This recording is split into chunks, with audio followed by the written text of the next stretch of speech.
Welcome back to the Statistics for Data Science module. In the previous video, we saw what is a frequency table and how to draw a frequency table. In this video, we'll understand the concept of histograms in order to visualize our data. Now let's go back to our old example of a principal and a school teacher. The principal has a final task for us. He wants to view the data in the form of a graph.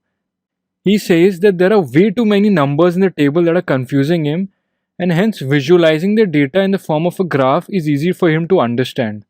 Now the graph that we are going to use is called a histogram, and it is used to visualize the distribution of continuous variables like overall marks in our case. So look at this image of a histogram on the slide. On the x-axis are the bins or the buckets of the marks like 0 to 20, 20 to 40, 40 to 60, 60 to 80 and 80 to 100. And on the y-axis is the frequency of those bins that exist in our data set. Here we can see that most of the marks are between 80 and 100. So instead of having to go through the table, you can have a very quick look at the histogram to visualize and find out about the distribution of our data. Now let's fire up our Jupyter notebook and plot the histogram there. So here we'll import the pandas library and read the dataset into a data frame called histogram. Let's just print out the first 5 rows and look at it, and it's the familiar children information dataset. Now we will be using the matplotlib library to plot the histogram. Matplotlib is a library that visualizes information in graph form. So let's just first import the library.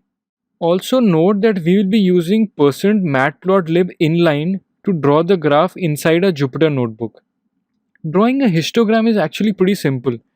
We'll use the plt.hist function and pass the column name and data frame as arguments. Here you can see that we have given the input column as overall marks here and the data as the histogram dataset. Now to see the histogram, we'll use the plt.show function. That's plt.show here. So let's just run that command. And here you can see, here's a histogram. So this is how you can draw a histogram in Python. Keep in mind that histograms are used only for continuous variables. Try playing with this histogram using the bins argument. Here I have taken bins equal to 5, which means 5 bins on the x-axis only. Let me show you what I mean by running this command. So here you can see 1, 2, 3, 4 and 5 bins on the x-axis. I encourage you all to play around with the bin values and share your thoughts in the discussion forum. Now we look at some of the properties of a histogram. The bins should be of equal size.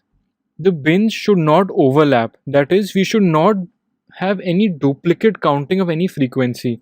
The height of the bar denotes the frequency of the bin. So the higher the bar, the higher is the bin frequency. Histograms give us a fairly good idea as to how the entire data looks like. So here in this particular histogram, you can clearly see that a lot of students are performing well with frequencies in the range of 70 to 80, 80 to 90 and 90 to 100.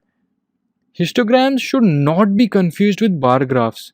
They are used for numerical continuous data, unlike bar graphs which are used for categorical variables. Congratulations on completing this section on basics of statistics.